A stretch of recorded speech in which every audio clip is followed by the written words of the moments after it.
Ya, shalom, selamat pagi. Mari kita mulaikan ibadah kita pada saat pagi hari ini.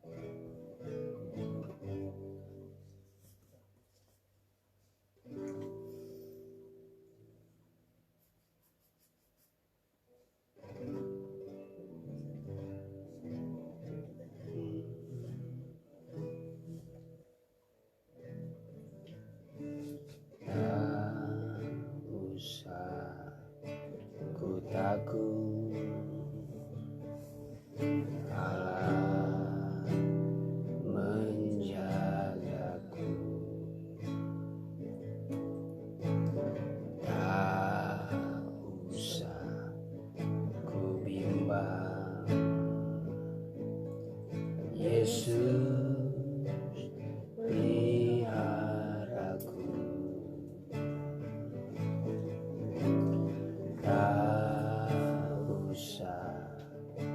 susah. Roh Kudus hiburku, tak usah ku cemas.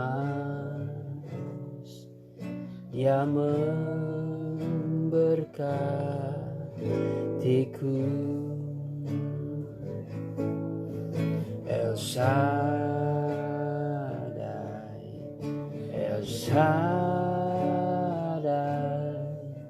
Allah Maha Kuasa. Dia besar, Dia besar. El Shaddai mulia, El Shaddai,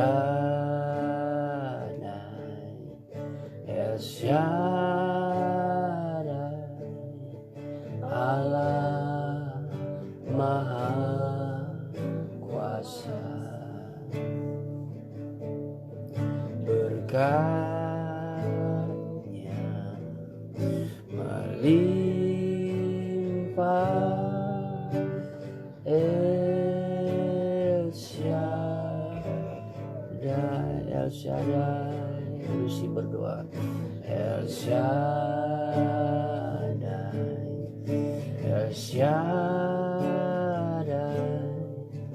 Allah Maha Kuasa.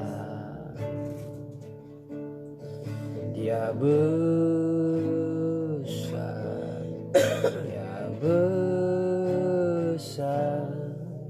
El Shaddai mulia,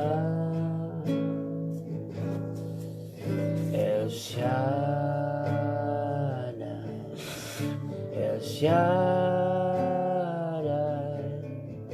Allah Maha Kuasa. Berkatnya melimpah, El Shaddai. Haleluya, haleluya. Segala puji, syukur, hormat dan kemuliaan kami persembahkan kepadamu Bapa di sorga, Bapa yang kami panggil dan kenal di dalam nama anak-Mu Tuhan Yesus Kristus. Kembali Bapa, pada saat pagi hari ini kami boleh bangun menikmati segala kebaikan-Mu dalam hidup kami. Kami kembali datang merendahkan diri kami di hadapan hadirat-Mu. Kami rindu untuk menikmati berkat-berkat-Mu pagi hari ini Bapa. Sebelum kami memulai segala aktivitas kami rindu untuk datang bersekutu manis dengan Engkau melalui kebenaran-Mu Tuhan dan melalui Roh-Mu. Oleh sebab itu Tuhan, bawa hati kami, bawa segenap hidup kami Tuhan untuk masuk dalam hadirat-Mu yang lebih dalam lagi, sehingga kami boleh merasakan persekutuan yang manis dengan Engkau, yang di dalamnya kami boleh memperoleh kekuatan baru, kami boleh memperoleh pengharapan yang baru di dalam Engkau Tuhan. Tapi Tapi sebelum jauh kami masuk di dalam hadirat-Mu, kami datang merendahkan diri kami Tuhan. Ampuni setiap salah dan dosa yang kami lakukan melawan kehendak-Mu. Ampuni segala pelanggaran-pelanggaran yang kami lakukan Tuhan, baik sengaja maupun tidak Tuhan. Tetapi layakkan kami pagi hari ini untuk bersekutu manis dengan Engkau Bapa.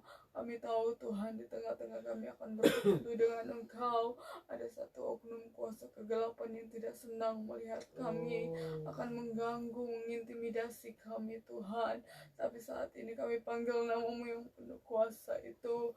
Kami tolak setiap kuasa kegelapan itu hanya di dalam nama Tuhan Yesus Kristus. Keluar arah Tuhan Yesus yang berkuasa. Rinai di come. Terima kasih Tuhan, hamba-Mu yang akan menyampaikan firman-Mu. Biarlah pengurapan kuasa hikmat dari Allah, otoritas dari Allah menjadi bagian hamba-Mu. Sehingga setiap perkataan firman yang keluar dari mulutnya Tuhan akan memberikan kekuatan baru dalam setiap kehidupan kami Bapa. Terima kasih Tuhan Yesus, terima kasih. Kami akan buka Tuhan ibadah doa kami pagi hari ini hanya di dalam nama Tuhan Yesus Kristus. Haleluya. Amin. Amin. Kita buka Lukas pasal yang ke-7.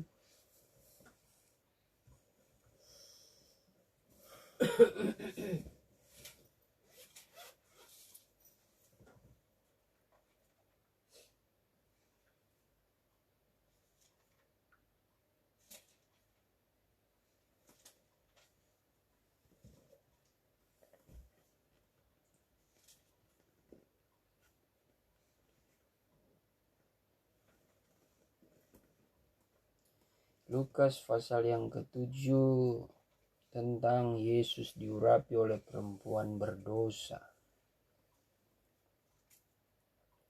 Ayat 36 sampai 39 saja.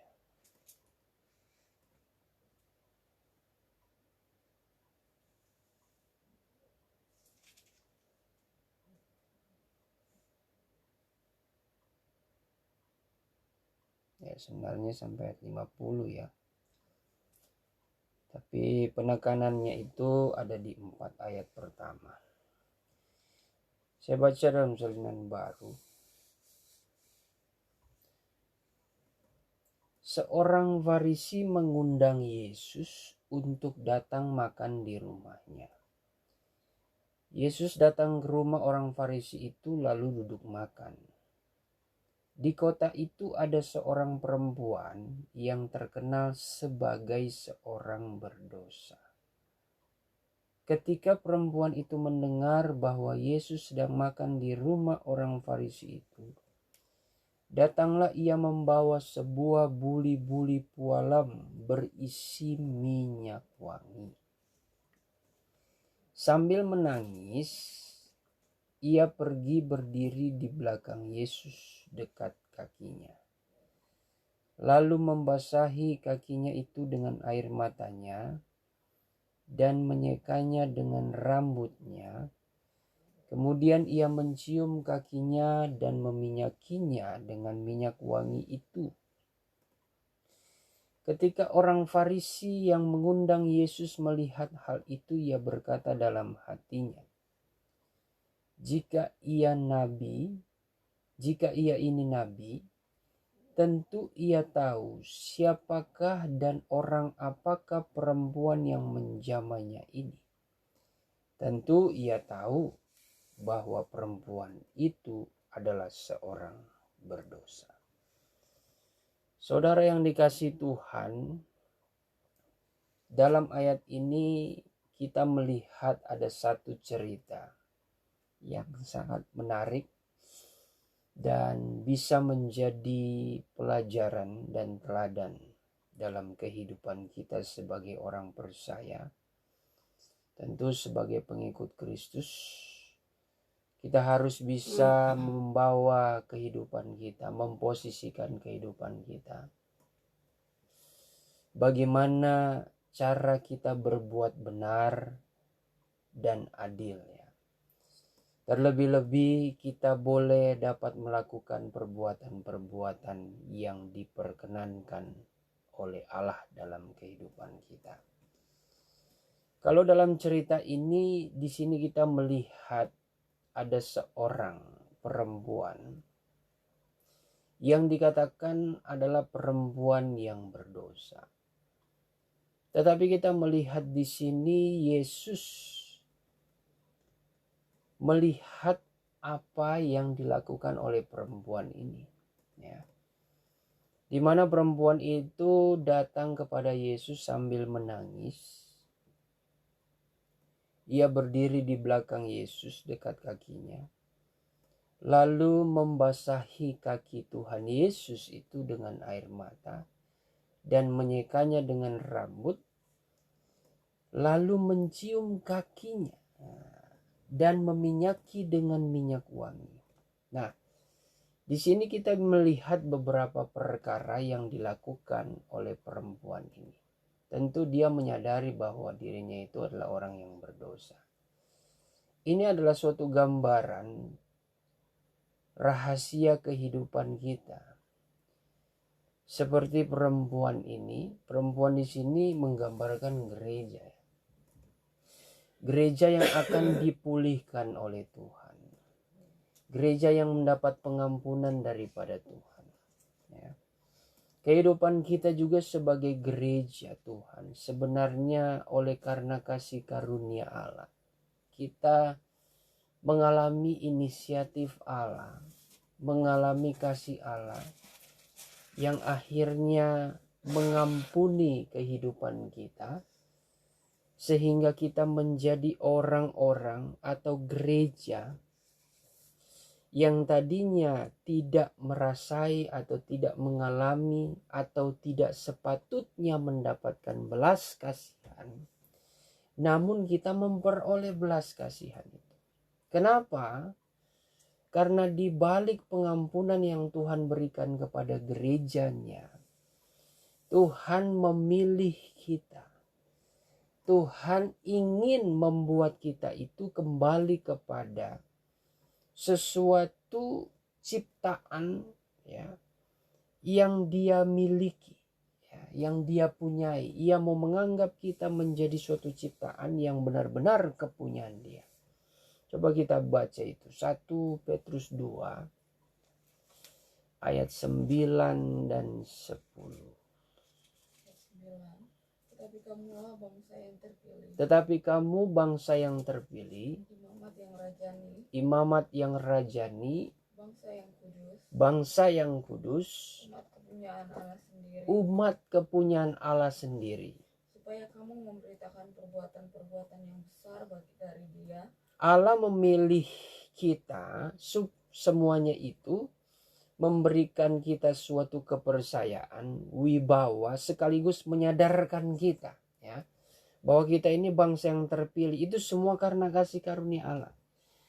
Karena apa? Tujuan Allah itu supaya kita ini dapat menyaksikan perbuatan-perbuatan ajaib yang dilakukan Allah, ya. Terus yang telah memanggil kamu keluar dari kegelapan kepada terangnya yang ajaib. Yang telah memanggil kita keluar daripada kegelapan masuk kepada terang yang ajaib. Nah, ini pengertian eklesia, ya. Pengertian gereja. Kalau di dalam Alkitab bahasa Yunani itu ditulis eklesia, yang artinya secara umum adalah sekelompok orang yang dipanggil keluar dari dalam dunia ini. Artinya bukan ke planet Mars atau ke planet Jupiter, enggak. Maksudnya dunia berbicara suatu kehidupan yang sudah terkutuk, ya. Karena dunia memang sudah terkutuk. Namun kelompok atau yang disebut eklesia adalah kelompok yang telah mengenal terang Kristus dan mereka ditarik, dipanggil keluar. Nah, itu kehidupan kita, saudara. Kehidupan kita mengalami suatu perubahan, transformasi ketika kita hidup di dalam Tuhan Yesus, percaya kepada Dia. Kita yang tadinya menjadi suatu kejadian yang lama, kita merupakan sesuatu orang yang hidup di dalam kehidupan yang lama, masuk di dalam kehidupan yang baru bersama Kristus. Ya, iya ya, kata Kalau ditulis oleh salinan lama itu dikatakan kejadian yang baru. Nah, artinya kita mengalami suatu kelahiran yang baru. Jadi betapa pentingnya gereja Tuhan itu mengalami kelahiran yang baru. Kelahiran yang baru di sini bukan tunggu kita mati lalu nanti berinkarnasi. Kembali lagi dilahirkan. Bukan.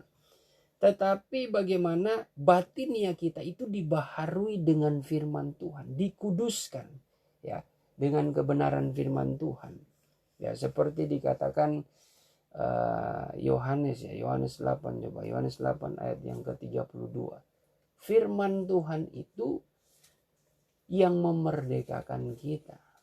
Ayat 32. Dan kamu akan mengetahui kebenaran, dan Ya. kebenaran itu akan memerdekakan kamu. Ya.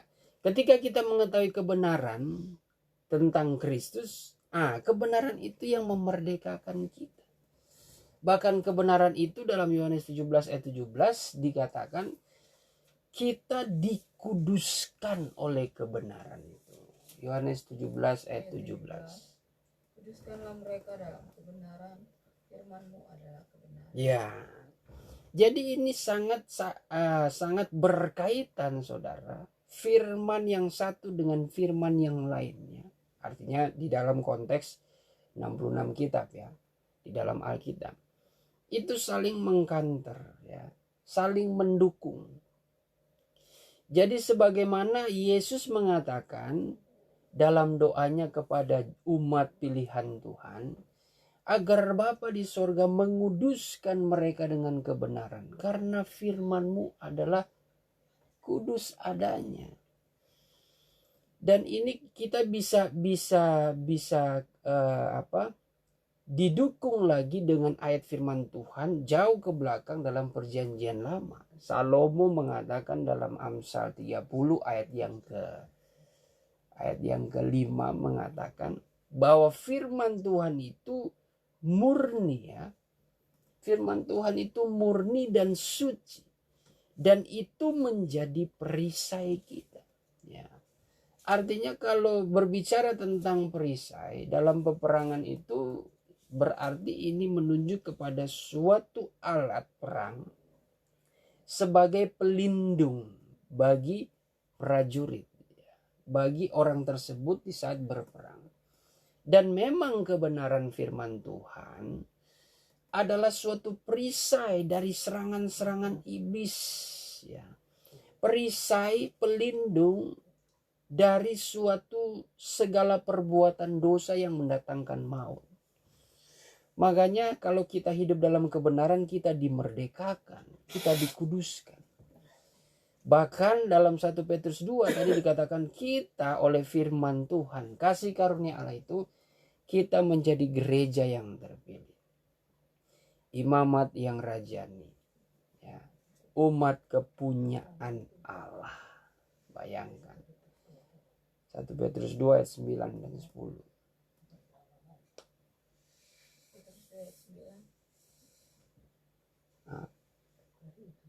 Iya.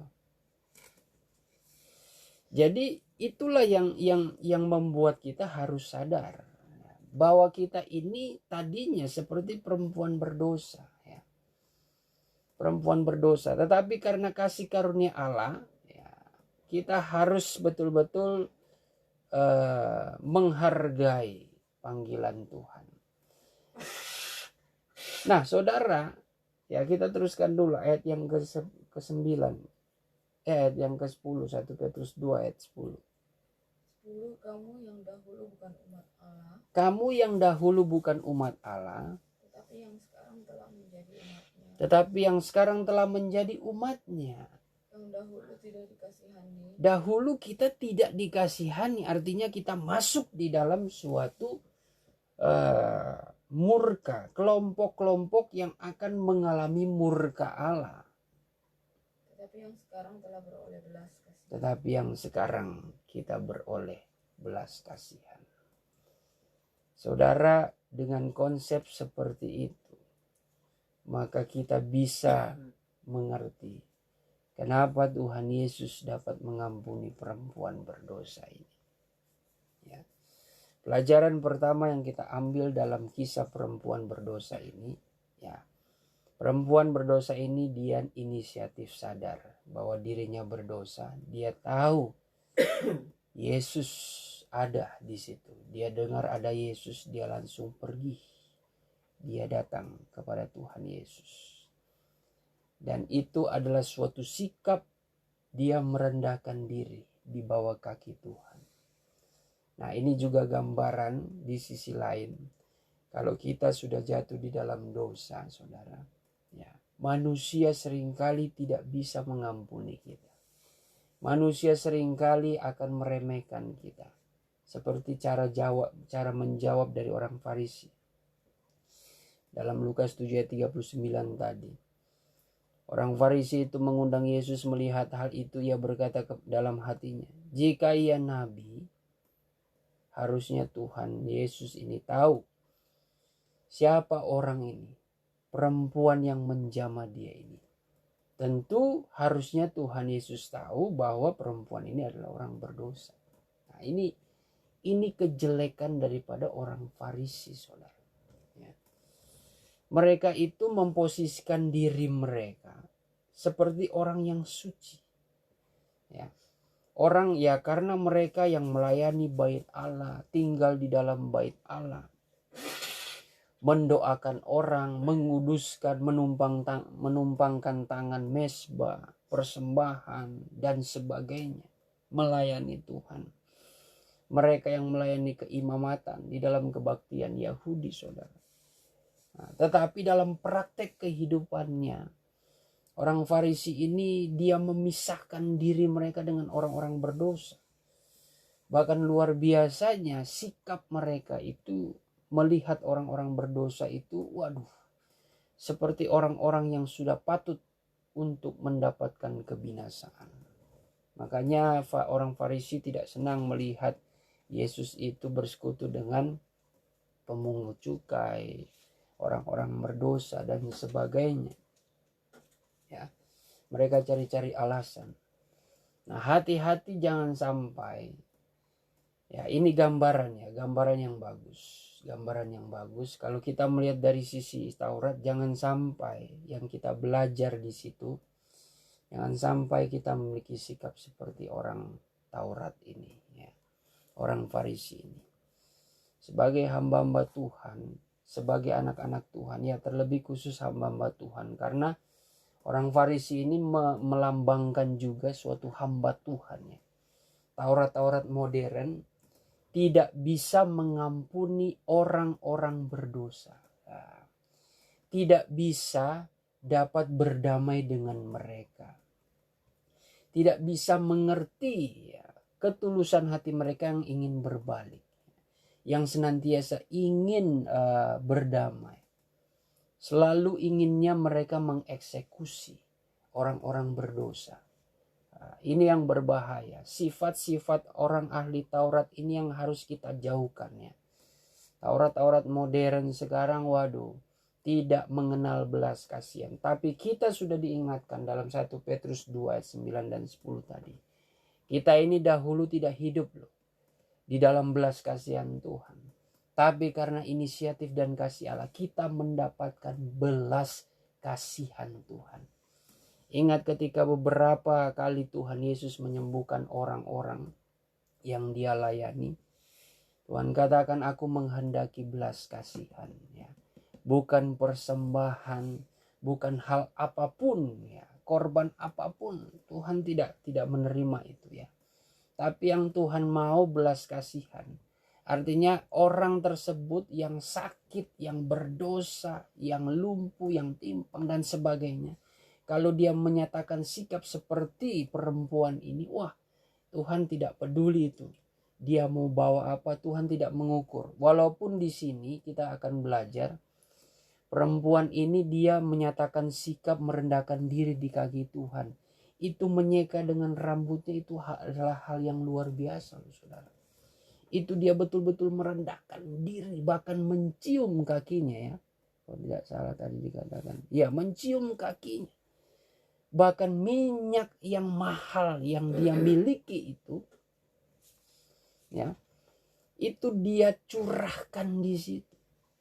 Minyak narwastu itu adalah minyak yang berharga 300 dinar. Upah seorang pekerja di kalangan orang Yahudi 1 hari 1 dinar. Kalau 300 dinar berarti 300 hari. Ya, upah daripada seseorang yang bekerja 300 hari itu dia curahkan di kaki Yesus. Namun orang Farisi tidak bisa melihat pengorbanan itu. Nah, itulah kegelapan mata hati mereka, itu tidak mengenal belas kasihan seperti itu. Yang mereka pikirkan bagaimana mempertahankan posisi jabatannya, popularitasnya sebagai seorang hamba Tuhan pada saat itu.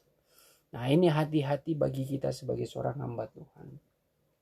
Jangan kita ada kedengkian, ya, iri hati dan sebagainya, kebencian menyelimuti hati kita. Itu sulit untuk kita bisa memaafkan orang. Harusnya kita ini menjadi panutan hamba Tuhan. Makanya kita memandang kepada sifat Kristus. Yesus akhirnya dia betul-betul dapat mengampuni apa yang dimiliki, dosa yang dimiliki oleh perempuan ini. Kalau saudara baca itu ya secara menyeluruh, itu ini cerita yang sangat bagus. Nah, melihat keadaan seperti ini pembelajaran bagi kita ya. Memposisikan diri kita sebagai gereja Tuhan. Kita bersyukur saudara. Dalam hidup ini itu semua karena kemurahan Tuhan. Jangan kita pandang enteng kasih karunia Tuhan. Dan yang terutama, kalau kita diberikan belas kasihan kepada Tuhan, nyatakan itu bagi orang lain. Jangan seperti seorang hamba yang mendapatkan dihapuskan utangnya oleh sang raja itu. Akhirnya ketika dia sudah dihapuskan padahal dia sudah memohon, akhirnya sang tuan itu mencabut hutangnya. Tetapi ketika dia bertemu dengan kawan-kawan hamba-hamba yang lainnya, dia malah berbuat hal-hal yang tidak diperkenankan. Dia malah menagih hutang dari rekannya itu dengan tidak mengenal belas kasihan. Nah, ini jangan sampai itu terjadi dalam kehidupan kita. Kita sebagai anak, kalau kita mendapatkan belas kasihan dari orang tua, ya, jangan kita melakukan perkara-perkara yang tidak baik kepada adik kita. Kalau kita sebagai kakak, anak sulung, kita mendapatkan pengampunan dari ayah kita. Tetapi ketika kita bertemu dengan adik kita, kita tidak bisa mengampuni dia kalau dia berbuat salah. Tidak boleh seperti itu. Kehidupan kita juga menghadapi keadaan sekarang ini, ya pastilah banyak orang yang sepertinya mulai kembali kepada Tuhan oleh karena keadaan. Tetapi mereka yang kembali kepada Tuhan seringkali posisi mereka seperti orang-orang berdosa ini. Yang dahulu mungkin kita tahu ini nih dulu nih bandel nakal luar biasa. Ya. Dia pencuri, dia pembunuh, dia pelacur dan sebagainya. Dia orang berdosa. Dia tukang judi, tukang mabuk. Wah, hidup pesta pora. Tetapi ketika dia kembali saat ini oleh karena keadaan, nah kita malah membencinya. Nggak boleh seperti itu. Tetapi kita mau belajar meneruskan belas kasihan itu. Nah, hal yang selanjutnya yang kita mau pelajari ini rahasia tentang persekutuan dengan Tuhan. Persekutuan dengan Tuhan dari bagaimana kita mempelajari sikap perempuan ini datang di bawah kaki Tuhan. Di situ diingatkan bahwa sesungguhnya perempuan di sini saya sudah katakan menggambarkan gereja ya. Gereja yang bersusah payah membeli minyak narwastu, dan untuk memperoleh minyak narwastu itu jalannya sebagai berikut ya. Yaitu harus mengalami kelahiran baru daripada air dan roh. Sampai kepada kehidupan kita siap dipertunangkan dengan Tuhan Yesus. 2 Korintus 11 ayat yang kedua.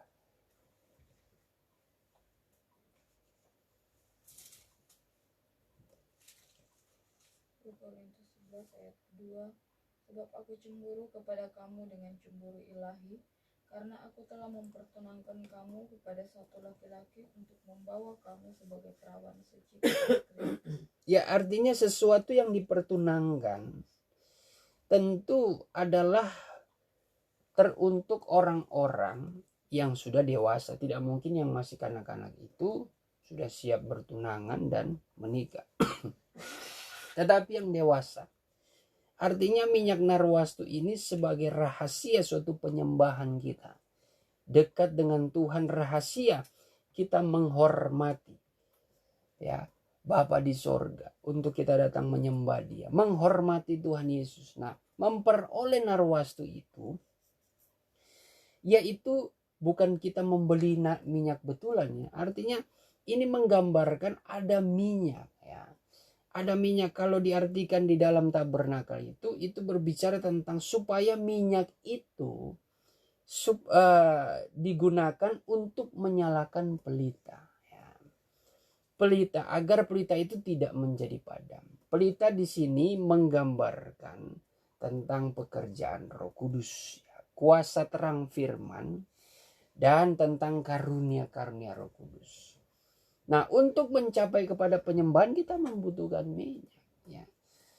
Sehingga dengan adanya minyak, dengan adanya karunia-karunia roh itu, maka kita akan dapat bersekutu dengan Tuhan. Nah, pentingnya kita memperoleh minyak narwastu itu yaitu dengan cara hidup sampai kepada kelahiran yang baru daripada air dan roh. Makanya kita yang belum dibaptis air ya lakukan baptisan air sampai beroleh baptisan Roh Kudus, supaya kita bisa mengenal rahasia penyembahan yang benar di dalam roh dan kebenaran.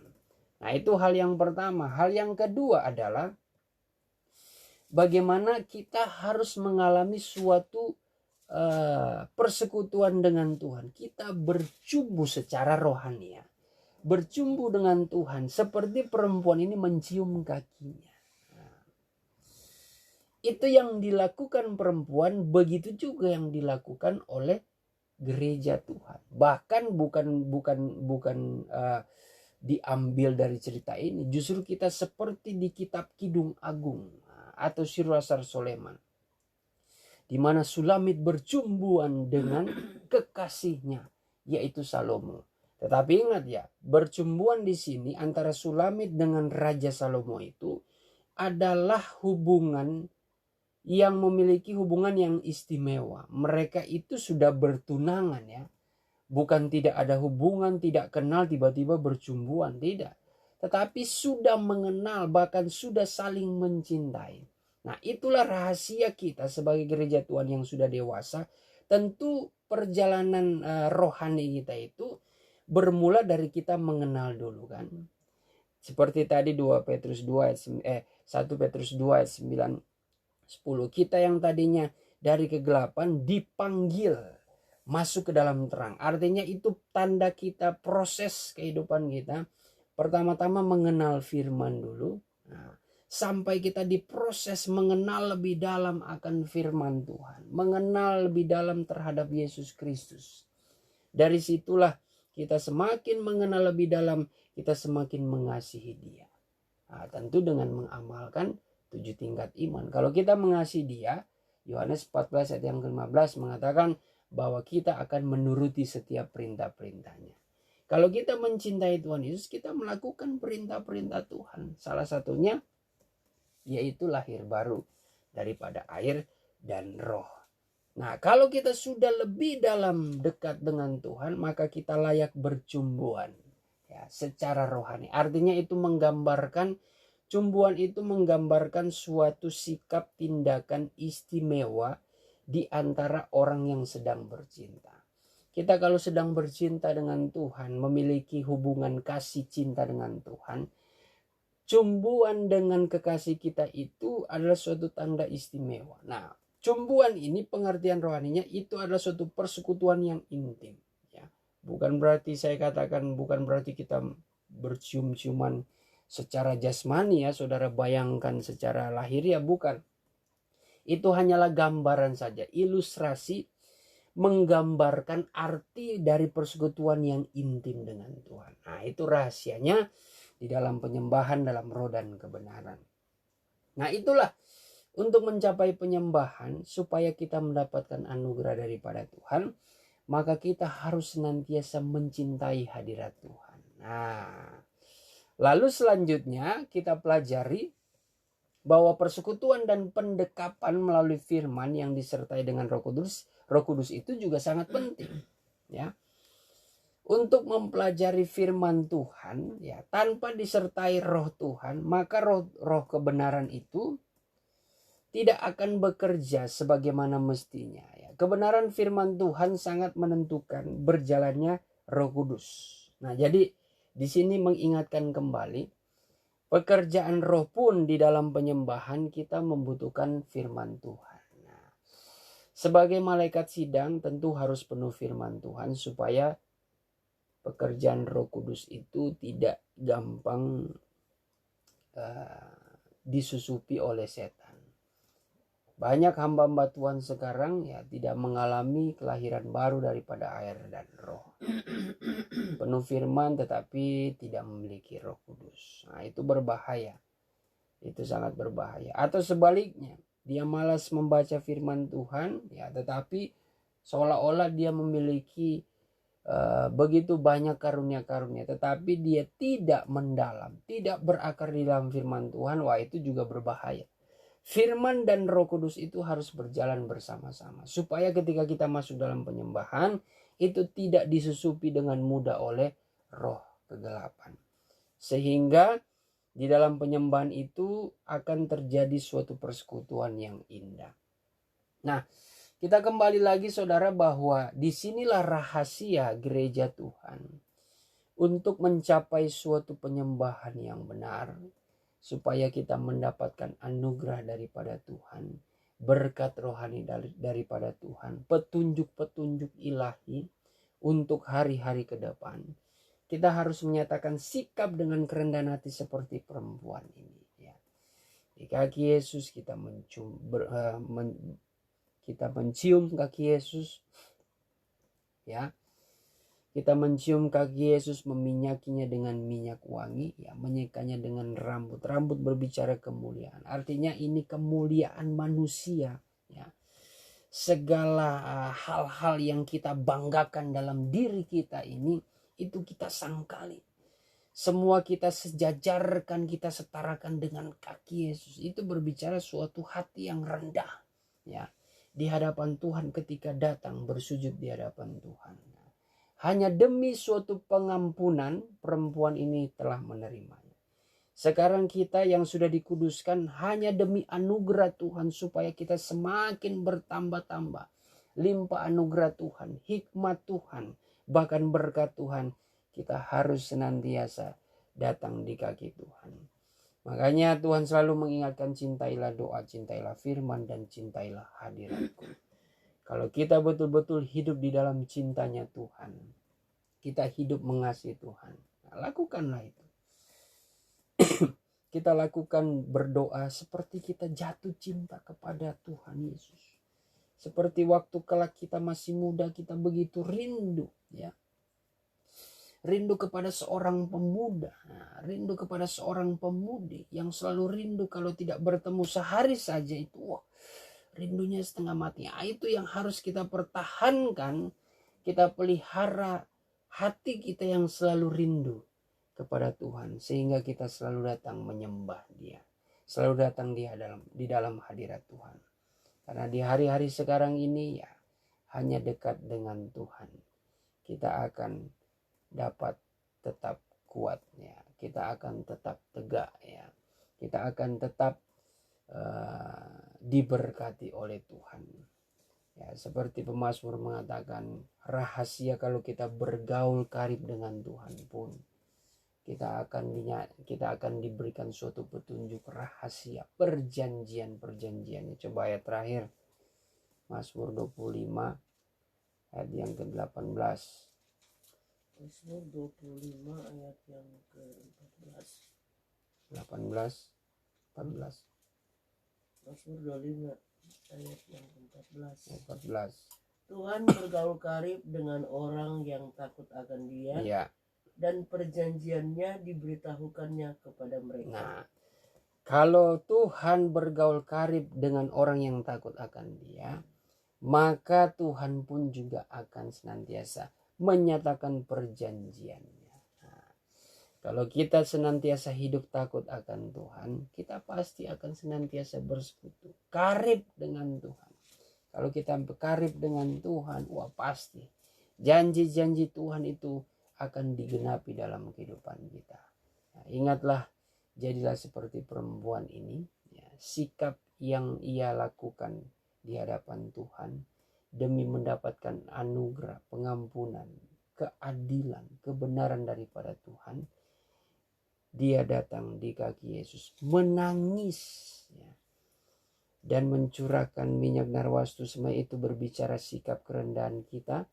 Apa yang kita miliki semua kita sangkal semuanya tidak ada gunanya kalau hanya untuk pekerjaan Tuhan, hanya untuk menyenangkan hati Tuhan.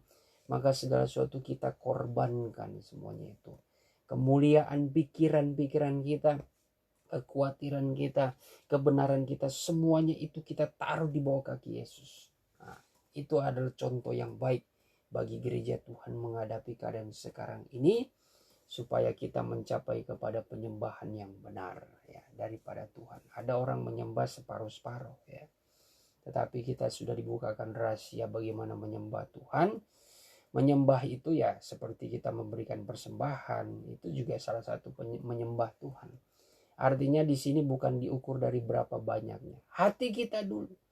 Kalau kita hati menyembah Tuhan dengan tulus, persembahan berapapun tidak masalah bagi Dia.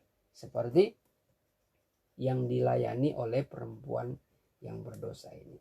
Dan hal yang kedua rahasianya, ketika kita masuk dalam doa dan penyembahan, ya tentu dengan ketulusan hati, dengan segala kerendahan hati, supaya kita menerima anugerah yang daripada Tuhan. Puji nama Tuhan, kita berdoa. Bapa di sorga, terima kasih atas berkat-Mu pada saat pagi hari ini.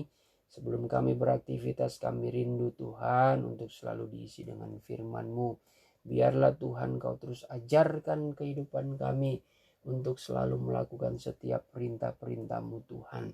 Kami mau selalu hidup merendahkan diri di hadapan-Mu, agar kami boleh mencapai suatu penyembahan yang benar di dalam Engkau Tuhan. Ampunilah jikalau kami telah berbuat salah. Ampunilah kami Tuhan jikalau kami melawan kehendak-Mu.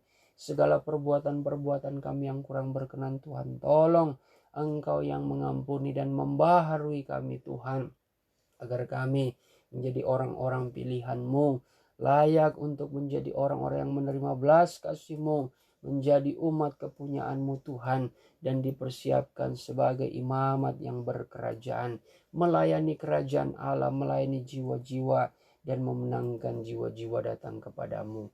Terima kasih Tuhan Yesus. Pada saat ini kami rindu untuk menyembah Engkau dalam roh dan kebenaran. Engkau nyatakan Tuhan roh-Mu, anugerah-Mu dan kebenaran-Mu di dalam penyembahan kami. Segala bentuk kuasa kegelapan yang mengganggu dengan berbagai cara dalam penyembahan kami tolak, usir engkau iblis. Hanya di dalam nama Tuhan Yesus Kristus, setan iblis kau keluar. Darah Tuhan Yesus yang berkuasa, rada sikebeditrai. Terima kasih Tuhan, kami siap menyembah Engkau di dalam nama Tuhan Yesus Kristus. Haleluya. Ku sembah Kau, ku sembah Kau, Engkau yang layak untuk ku sembah, ku sembah Kau, ku sembah Kau, Engkau yang layak untuk ku sembah. Raidilah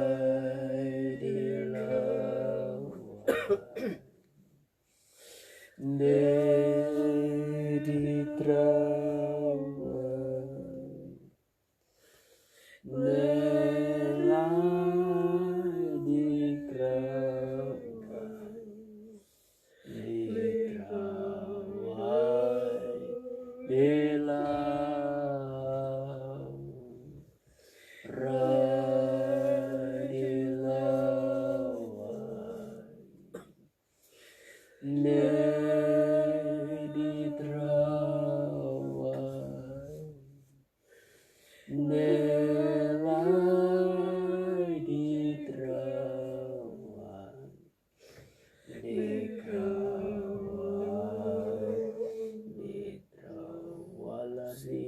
Ridis Idolo Wala Rada Lawai Ridis Idolo Ribidi Sik Idolai Ribidi Trawala Rawa Hidibidi Lo Wala Rada Sibidi Traidala Wala Raidisi Idolo Wala Rawa Hidibidi Trada Sidi Wala Rawa Hira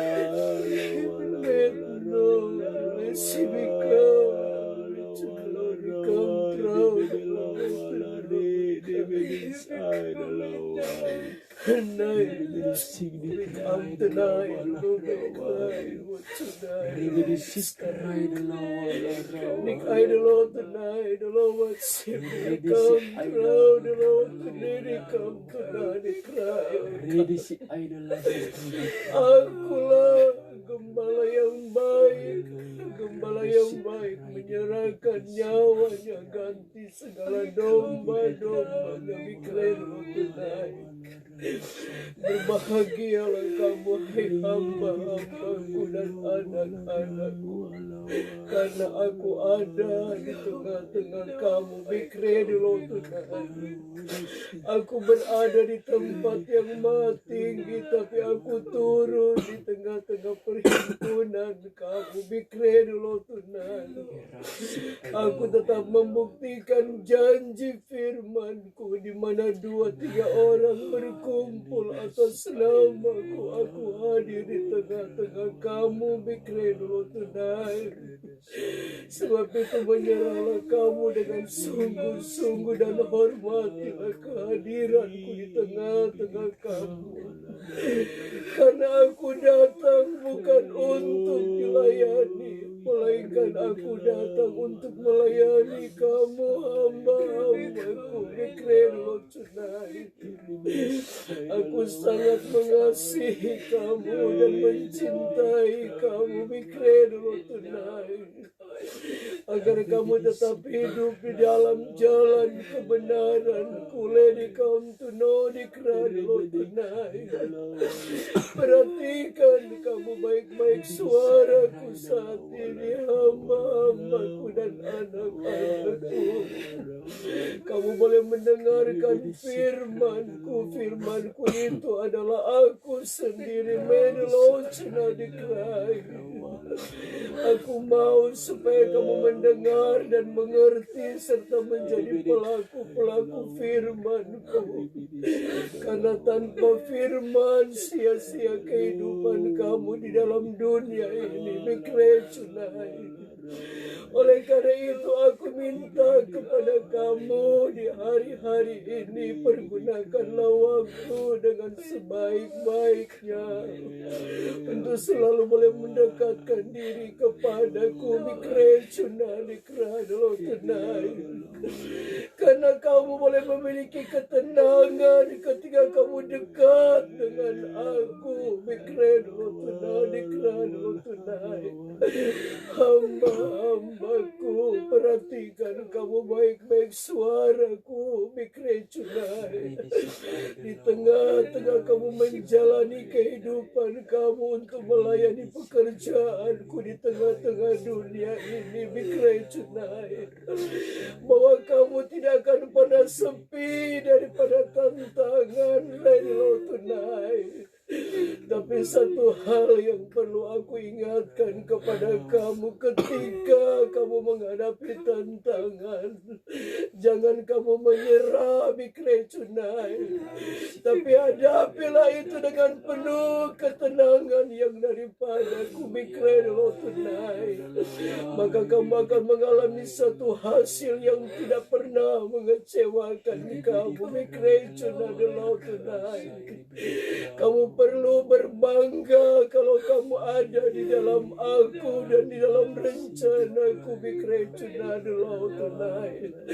Aku mau bawa kamu pada pengertian kebenaran yang sesungguhnya. Let Lisa be to know the cry, agar kamu tahu membedakan mana yang baik dan mana yang tidak baik. Terutama di tengah-tengah kamu mempertahankan pengajaran yang aku telah berikan kepada kamu. Bikrecunai, pertahankan itu dengan sungguh-sungguh. Bikredelo tunai. Itulah sebabnya berulang-ulang kali aku sampaikan kepada kamu, kembali kamu membaca dan membaca setiap pengajaran yang aku telah ajarkan kepada kamu, karena di dalamnya ada rahasia-rahasia kebenaran yang perlu aku sempurnakan, dan aku akan membukakan lewat hikmat yang aku berikan kepada kamu. May the Lord tonight cry, agar kamu tidak dapat diperbodohi oleh orang-orang yang with no cry sudah mengerti tentang pengajaran ini. Melilau dulu tonight, hamba-hambaku, tetaplah hidup kamu di dalam kerendahan dan kesucian. Melau dikrai dulu tonight, dan tunjukkanlah panggilanku dalam hidup kamu, karena kamu akan melihat bahwa satu saat akan ada perbedaannya. Orang-orang yang tulus dan yang murni dalam mempertahankan pengajaran itu. Aku tetap mempersiapkan kamu di dalam pekerjaanku di hari-hari akan datang. Melau tetaplah kamu berserah sungguh kepadaku lewat pemberian-pemberian yang ada. Gunakan dengan sebaik-baik, dengan penuh penyerahan kepadaku. Dan perlu aku ingatkan, tidak perlu kamu berbangga, tapi kamu bangga karena kamu ada di dalam rencanaku. Sehingga kamu dapat melihat pemakaianku semakin indah dan luar biasa dalam hidup kamu. Meli ano dilisik to know tonight.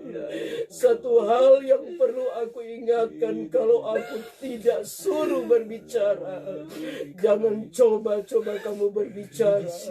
Oleh karena itu, hambaku dan anak-anakku, menyerahlah kamu dengan sungguh-sungguh. Hormati hadiratku. Hormatilah ketika kamu mendengar suara firman datang kepada kamu, agar kamu membuka hati dengan lebar-lebar dan kamu bisa menangkap kebenaran yang sesungguhnya. Lihat dulu tonight, sehingga pengertian rohani kamu akan tahu dan meluas dalam hidup dan penghidupan kamu. And seek tonight, sehingga ketika aku menyuruh melayani, kamu akan lihat ada hal-hal yang indah yang boleh aku ungkapkan lewat hikmat yang aku percayakan kepada kamu. Melau tonight, mengertikah kamu? Aku tetap mengajarkan kepada kamu, kamu tetap menarafkan tentang kasihku. Itu yang terpenting dalam kehidupan gereja. I know the cradle tonight. Buat apa kamu melayani kalau tidak ada kasih di dalamnya? Tonight, aku mau ucapan-ucapan kamu dapat membuktikan bahwa benar kamu mengasihi aku dan mengasihi sesama kamu, karena kamu adalah satu tubuh di dalam aku. Aku sebagai kepala gereja kamu, sebagai kepala dalam tubuh kamu, seringkali berduka dan menangis kelihat keadaan tubuhku. Bikrecunas, hamba-hambaku dan anak-anakku, dikradili serbu tunai. Ingat kamu baik-baik adalah Cunani Krai. Aku mau supaya kamu berkorban sungguh-sungguh di dalam pekerjaanku, Mikrai dulu tenang. Dan kalau kamu melakukan sesuatu yang terbaik, tidak perlu dilihat oleh orang lain. Melo adalah Cunai, tapi aku yang melihat ketulusan dan kebaikan kamu. Itu yang mengundang berkatku turun, dan kamu akan merasakan aliran-aliran kuasa mengalir di dalam setiap kehidupan kamu melayani pekerjaanku. Mengertikah kamu, Cunai? Tetap waspada dan berjaga-jagalah kamu di hari-hari ini, karena kamu akan melihat bahwa sesungguhnya aku akan melakukan sesuatu untuk membuktikan ada perbedaan orang beribadah dan tidak. Berulang-ulang kali aku sampaikan itu kepada kamu agar kamu mengerti. Nadilis ada mau know di keradalo tunai. Sebab itu hamba-hambaku dan anak-anakku, tetaplah kamu setia datang kepadaku. Jangan datang dengan seada-adanya, tapi aku mau ketika kamu menghampiri aku dengan penuh penyerahan, hati yang hancur, agar kemuliaanku aku bukakan bagi kamu. Dan semakin hari semakin aku sempurnakan pemberian anugerah demi kepentingan keselamatan banyak orang, dan tidak ada yang meragukan dengan setiap pemberian anugerah, karena kamu tetap berdiri di atas kebenaran dan penuh penyerahan kepadaku, serta dengar-dengaran dan setia untuk datang kepadaku. Mengertikah kamu, ayah hambaku, Medelotu Nadikrai? Tetaplah engkau semangat, tegar di dalam melayani pekerjaanku, karena saat ini engkau belum melihat sesuatu yang aku kerjakan, tapi di hari-hari akan datang ada sesuatu kemuliaan aku akan nyatakan dalam pelayananmu. Bekra dulu tuno dikrai. Peganglah janji-janjiku yang aku sampaikan kepadamu. Melodi dulu tunas, sehingga engkau dapat merasakan dan mengalami bahwa betapa indah hidup di dalam dunia ini dalam melayani pekerjaanku. Karena penghiburan daripadaku itu terlebih indah daripada penghiburan duniawi yang akan menjerumuskan kamu pada jalan yang salah. Mikrecunai betno dilis ay dibutuno dikradolotunai. Aku sangat mengasihi sehingga aku datang menegur, menasihatkan kamu agar kamu tetap tinggal di jalan-jalan kebenaranku dan berpegang kepada setiap apa yang aku ajarkan kepada kamu. Mengertikah kamu? Jangan takut dan jangan bimbang. Segala sesuatu aku sanggup mengadakan. Dari tidak ada menjadi ada. Betno dikradalo tunai. Aku minta iman yang teguh daripada kamu, dan berbuatlah sesuatu yang terbaik dalam pekerjaanku. Namaku dipermuliakan dalam hidup kamu. Edolo tunai dikrai. Mengertikah kamu? Sejahtera dan berbahagialah kamu yang sudah mendengarkan suara Roh dikradalo tunai. Terima kasih Tuhan. Terpuji-pujilah namamu. Kau Allah yang baik, Kau Allah yang maha besar, yang kami kenal dan kami muliakan di dalam nama Tuhan Yesus Kristus. Kau gembala kami yang baik, selalu memelihara jiwa kami Tuhan, selalu menyediakan segala sesuatu yang kami perlukan. Kami hanyalah hamba-hamba-Mu Tuhan yang tiada berguna, tetapi hamba-Mu Tuhan, kami hamba-hamba-Mu hanyalah melakukan apa yang wajib kami lakukan sesuai dengan perintah-perintah-Mu Tuhan. Ajari kami Tuhan untuk selalu setia dan taat bersungguh-sungguh di dalam melayani jiwa-jiwa dalam pekerjaan-Mu Tuhan. Terima kasih, diberkatilah Tuhan sidang jemaat Neges Banu Efrata yang ada dimanapun mereka Tuhan bertempat tinggal, bekerja Tuhan, berusaha.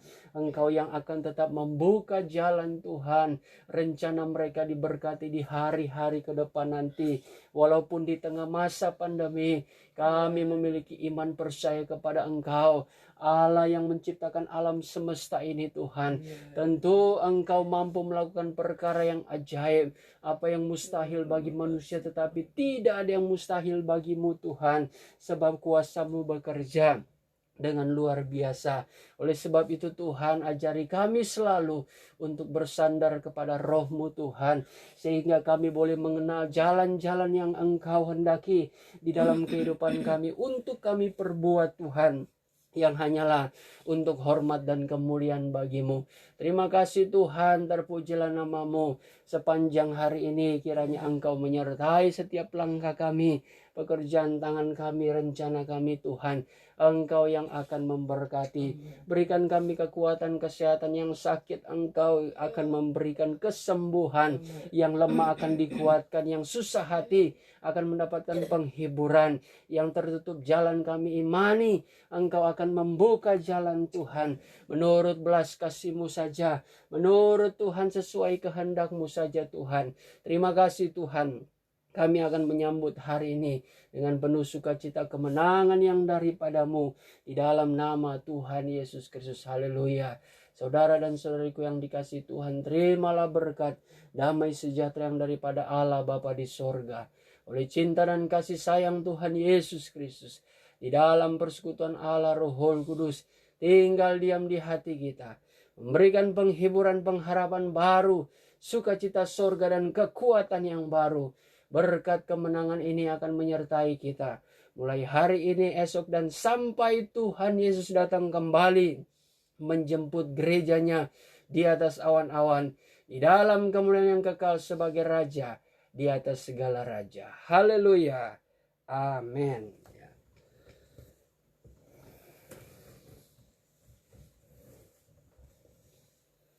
Ya, puji Tuhan, ibadah kita sudah selesai. Dan selamat pagi bagi kita semua. Selamat beraktivitas. Kiranya Tuhan Yesus memberkati. Shalom semuanya.